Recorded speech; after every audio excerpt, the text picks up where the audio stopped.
Барлықтарыңызға сәлем, менің каналыма қош келдіңіздер. Бүгін біз меренговый рулет дайындаймыз. Меніңше рецепт оп-оңай, видеоны соңына дейін қараңыздар. Және де менің каналыма тіркеліп қойыңыздар. Ең бастысы ыдыс құрғақ болу керек. 4 жұмыртқаның ақ-уызын және сары уызын ажыратып алыңыз. Жұмыртқаның сарысы ақ-уызға түспеу керек.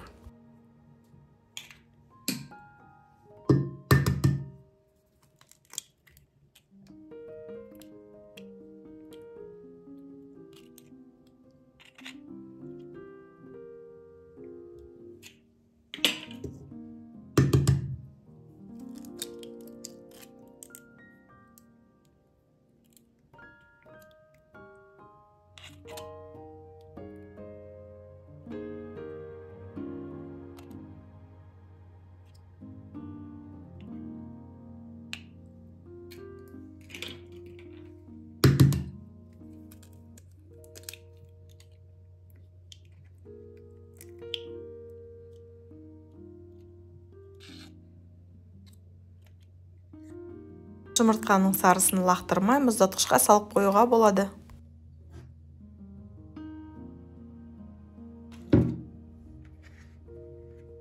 Енді ақ-уызға 1 шымшым лимон қышқылын саламыз. Содан соң 1 шымшым тұз. Енді ақ-уызды миксермен араластыра бастаймыз.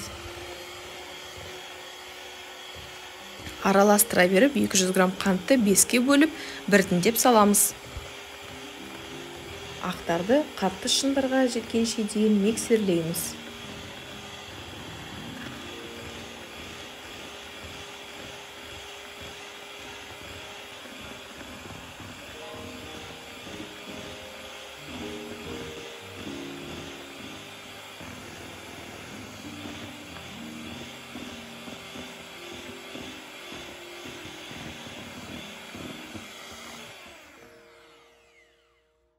Ал енді тексереміз. Мен осылай ыдысты төңкердім, ештеңе аққан жоқ. Ақ-уыздарымыз өте жақсы миксерленген.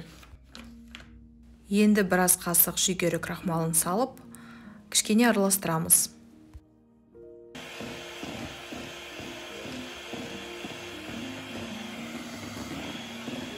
Енді массамызды пергаменттің үстіне құйып, тегістейміз.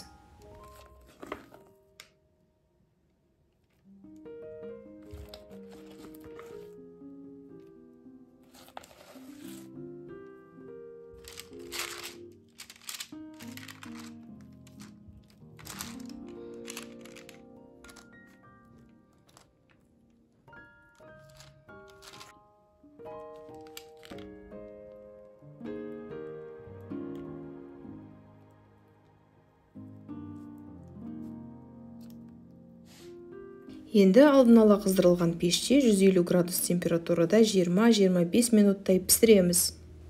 Үсті дәл осылай сарғаю керек.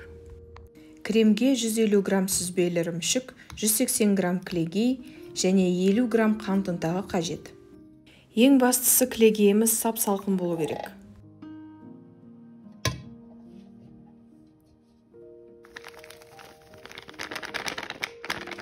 Енді кремді жақсылап миксерлейміз.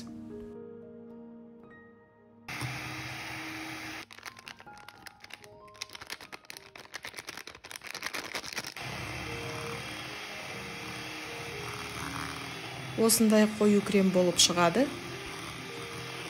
Кілегей іріп кетпеу үшін өте ұзақ араластырмаңыз.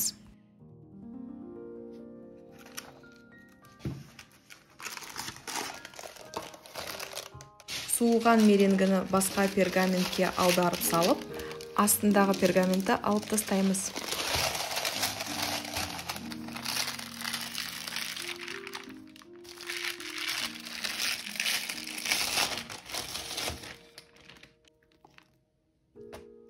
Енді кремімізді меренгіға жайып шығамыз.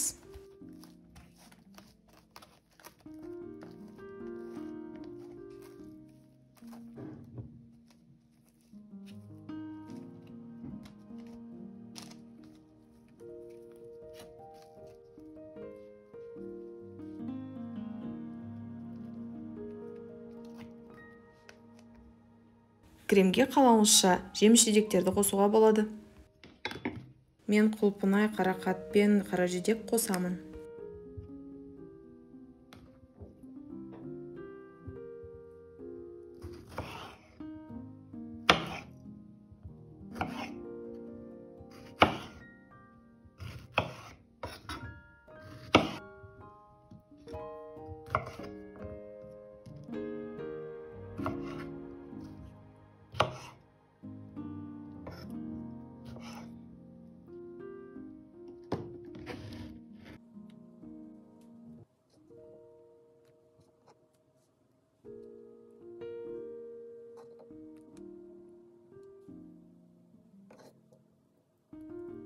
Пергаменттің көмегімен осылай рулетімізді орап шығамыз.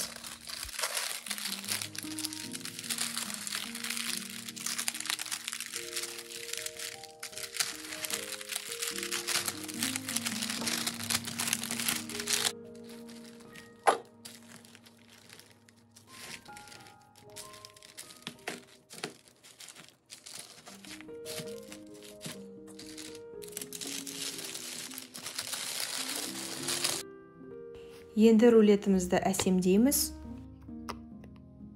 Қалған кремді нөмір 2 насаткамен рулеттің үстін жағып шығамыз.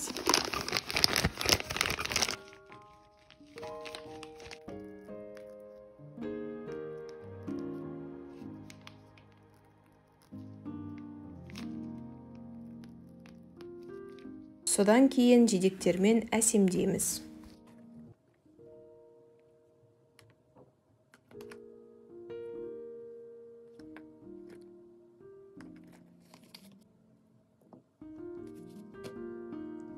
Әсемдеп болған соң 1-2 сағатқа тоңазытқышқа салып қойыңыз. Сонда кремі қатайып, рулет формасын жақсы ұстайды.